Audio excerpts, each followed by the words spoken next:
সালাম আলাইকুম। আজকে আমরা এখন দেখব নাম্বার সিস্টেমের কনভার্সন, অর্থাৎ এক সংখ্যা পদ্ধতি থেকে আরেক সংখ্যা পদ্ধতিতে যাওয়ার পদ্ধতি বা ওয়ে। আচ্ছা, ডেসিমেল থেকে আমরা বাইনারি, অক্টাল এবং হেক্সাডেসিমেল, অর্থাৎ ডেসিমেল থেকে অন্য তিনটি সংখ্যা পদ্ধতিতে আমরা রূপান্তরকরণ শিখব। ঠিক আছে, প্রথমেই আমরা দেখব ডেসিমেল টু বাইনারি, যেটা আমাদের কাছে সব থেকে সহজে বোধগম্য। আমি যদি হেক্সাডেসিমেল থেকে অন্যগুলো দেখাইতাম, এমনি হেক্সাডেসিমেল বুঝি না, তার উপরে তো আরও অন্যান্যগুলো আরও উইয়ার্ড লাগবে, তাই না? আমাদের সব থেকে যেটা বোধগম্য সহজে, সেটাকে আমরা অন্য রূপে দেখলে কিভাবে যায়, তাহলে অন্য রূপ থেকে আমাদের বোধগম্য রূপে আসাটা আমাদের কাছে ইজি লাগবে। এই মেথড অ্যাপ্লাই করে সিকুয়েন্সটা ঠিক রাখতে হবে শেখার।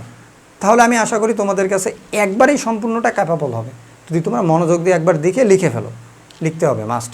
ওকে, আমরা প্রথমেই দেখব আমাদের দশমিক থেকে, অর্থাৎ ডেসিমেল টু বাইনারি।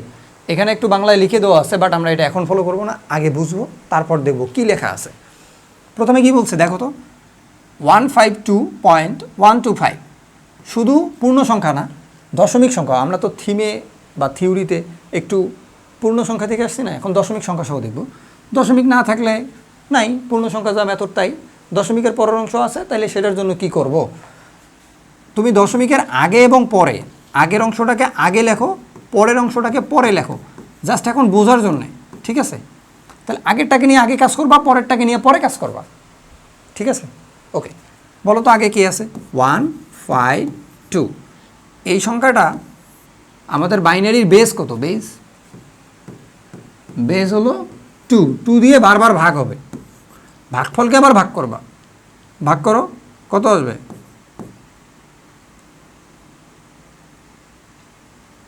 76। ভাগশেষ কত?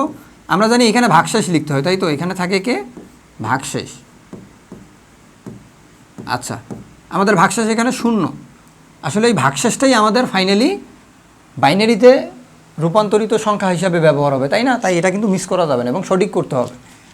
আচ্ছা, তারপর 76কে 2 দিয়ে ভাগ, কত হবে বলো? হবে 3, এরপর 8, তারপর আবার 2 দিয়ে ভাগ, ভাগশেষ হলো 0।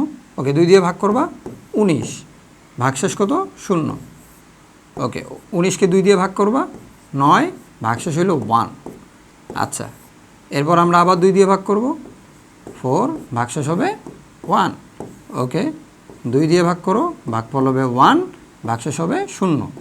আচ্ছা, আবার আমরা 1কে কি 2 দিয়ে ভাগ করা যায়? আমরা ছোটোবেলায় কি শিখে আসছি বলো তো? এইখানে একটু দেখো তো, 2 ভাগ 1, ভাগ যায় না, তখন আমরা কি লিখতাম? 0 দিয়ে লিখতাম, যে 0 দিয়ে ভাগ করো, তাহলে কী হবে? 0 দিয়ে গুণ করো 0, 1, ভাগশেষ লিখতাম আমরা।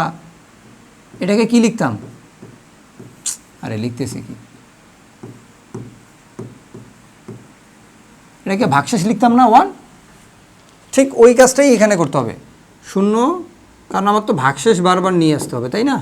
আচ্ছা, আর একটা বিষয়, আমাদের এইখানে একটা মেথড ছিল কি, নিচে হচ্ছে মোস্ট সিগনিফিক্যান্ট বিট, অর্থাৎ MSB, মোস্ট সিগনিফিক্যান্ট বিট, আর এটা কী হবে? LSB। তাহলে বলো তো, তুমি পূর্ণ অংশের জন্য কি লিখতে পারবা? পূর্ণ অংশের জন্য লিখবা 152, এই পূর্ণ অংশটা, এর জন্য তুমি সমান চিহ্ন দিয়ে লিখতে পারতেছো কি 10, নিচের থেকে উপরে না, নিচেরটা সবচাইতে প্রায়োরিটি, উপরেরটার প্রায়োরিটি কম। আচ্ছা, 10, তারপরে কি হবে? 1111, এরপর কী হবে? 1 2 3, 3টে 0, 1 2 3। ঠিক আছে, এই অংশটা কি দশমিকের আগের জন্য। আচ্ছা, এখন আমরা দেখব কি দশমিকের পরের জন্য এই অংশটা কি করা লাগবে।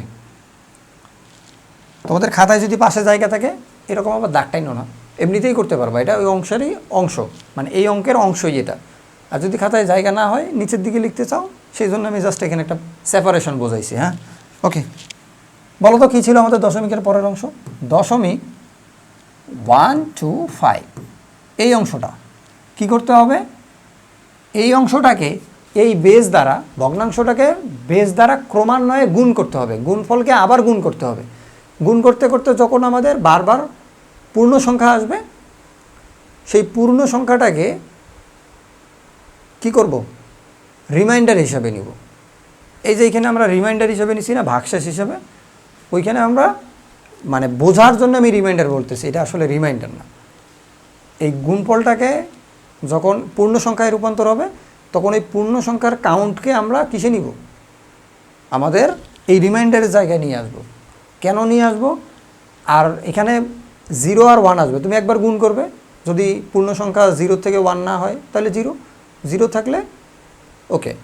যদি পূর্ণ সংখ্যা 1 হয়ে যায়, সামনে দশমিকের আগে 1 আসে, তাহলে 1টাকে আমরা রিমাইন্ডারের জায়গায় নিয়ে আসবো আর ওখানে 0 করে দিব।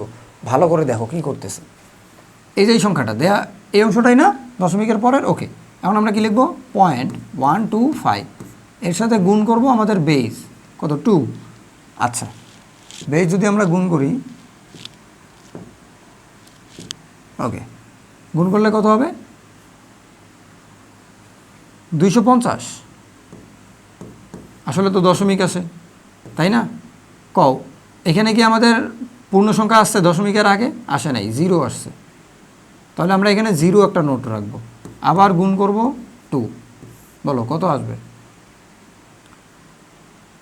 500, দশমিকের আগে 0, তার মানে 0, দশমিকের আগে যদি 1 আসে তখন আমরা নিতে পারবো 2, গুণ করো কত আসবে? এই যে 100, এরকম আসছে না, 3টা 0 আসবে। তো গুণ করে দেখো, এই যে 1 রিমাইন্ডার আসছে না, 1। আচ্ছা, এখানেও 0,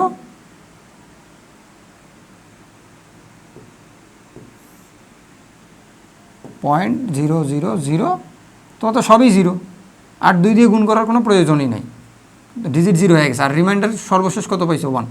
এই ক্ষেত্রে হবে ওপরেরটা হবে এমএসবি, নিচেরটা হবে এলএসবি, এটা হবে এমএসবি আর এটা হবে এলএসবি। আচ্ছা দেখো, তাহলে আমরা এমএসবি টু এলএসবি সাজিয়ে লিখি। আমাদের সংখ্যাটা কি ছিল? 0.125, তাই না? দশমিকের পর শূন্যটাকে তোমরা না চাইলেও সামনে নাও রাখতে পারো, কোনো সমস্যা নেই।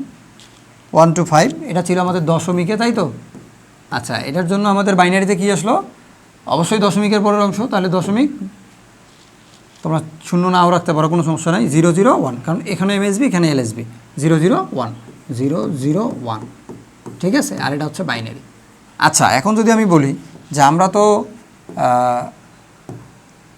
এখানে বুঝলাম যে আমাদের যদি শুধু দশমিক না এমন অংশ আসে, দশমিক ছাড়াই পূর্ণ অংশ আসছে, তাহলে তো এই মেথডটা এই পর্যন্তই কমপ্লিট আমাদের, এইখানেই হবে আনসার। যদি দশমিকের পরের অংশটা শুধু আসে, শুধু এইটুকুই আসে আমাদের কাছে পরীক্ষায় বা আমাদের কাছে জানতে চাওয়া হয়, তাহলে তো আমার শুধু এইটুকুই হচ্ছে আনসার। এখন যদি এমন হয় যে না, তোমার কাছে দশমিক এর আগে পূর্ণ সংখ্যা আছে, দশমিকের পরেও আরও অঙ্ক আছে, মানে ভগ্নাংশ অঙ্ক আছে, তাহলে একটা কমপ্লিট সলিউশন হচ্ছে এখান থেকে এখানে। তুমি হলুদ বক্স 2টা না লিখে কি করবা? অতএব তোমার কাছে 152.125 এর ডেসিমেল টু বাইনারি জানতে চাওয়া হয়েছে, তাই না? তাহলে লেখো। এখন তুমি সিরিয়ালি এই অংশটা লিখবে, কত? 1011000 পয়েন্ট, এই যে দশমিকের পরে কারা আছে? 001, এবং সেটা বাইনারিতে, বেস 2। আশা করি তোমরা এখান থেকে কমপ্লিটলি এটা বুঝতে পারছো যে আমাদের শুধু পূর্ণ সংখ্যা হলে, শুধু দশমিকের পর ভগ্নাংশ হলে, কিংবা পূর্ণ সংখ্যা এবং দশমিক কম্বাইন্ড একটা সংখ্যা থাকলে সেখান থেকে আমরা কমপ্লিটলি কিভাবে আমাদের আমাদের বাইনারি সংখ্যায় রূপান্তর করতে পারি। অর্থাৎ আমরা ডেসিমেল নাম্বার থেকে বাইনারি নাম্বার খুব সহজে এই প্রসেসে সলভ করতে পারি। দেখো তো, আমরা বাইনারি ক্ষেত্রে কী করছি? 2 দ্বারা ক্রমান্বয়ে ভাগ করছি, আর রিমাইন্ডারটাকে আমরা এমএসবি টু এলএসবি সাজিয়ে নিয়েছি, তাই তো? ঠিক একইভাবে দশমিক বা ভগ্নাংশের জন্য আমরা ভগ্নাংশ অংশটাকে বেস দ্বারা বারবার রিপিটলি গুণ করছি, সেখান থেকে যে পূর্ণ সংখ্যা আসছে সেটাকে আমরা রিমাইন্ডার হিসেবে রিমাইন্ডার জায়গায় নিয়ে আসছি। ওকে, আচ্ছা, আমরা তাহলে খুব সহজে এভাবে ডেসিমেল থেকে বাইনারি নাম্বার কনভারসেশন করতে পারি। ওকে, আচ্ছা, তাহলে আমরা আমাদের আগের স্লাইডে একটু ব্যাক করলাম, যেখানে কি বাংলায় লেখা ছিল। দেখো, আমরা যে কাজটা করছি এটাই এখানে লেখা থাকবে, তোমাদের একটু নোট করার জন্য বা খাতায় লিখে মনে থাকবে, এই কারণে এই বিষয়টা লিখে দেওয়া আছে। দশমিককে বাইনারিতে রূপান্তর করার জন্য 2টি ধাপ সম্পাদন করতে হবে। ওই যে 2টি, একটি হচ্ছে দশমিকের আগে পূর্ণ অংশের ক্ষেত্রে আমরা কি করব? ক্রমিক ভাগফলের উপরে যে ভাগফলের নির্ণয় করে তার উপরে আবার বেস দিয়ে ভাগ, অর্থাৎ ক্রমান্বয়ে ভাগ চলতে থাকবে, তাই তো? তোমার ভাজক হবে 2, অর্থাৎ এখানে বেস যা সেটা বারবার ভাজক হবে, দিয়ে ভাগফল নির্ণয় করবা, তাই তো, আর রিমাইন্ডার শেষে গুছাই নিব। ওকে, এইখানে একটা শব্দ মানে ভুল লিখছে, আমি এখানে দেখতে পাচ্ছি যে আসলে আমার কাছে একটু টাইপিংটা এআই দিয়ে করা তো, হাতে না। দেখো এখানে একটু, আচ্ছা আমি একটু কালার নিই, এখানে একটু চেঞ্জ হবে। আমরা পূর্ণ সংখ্যা না ভগ্নাংশ সংখ্যা, আর এখানে গুণফল।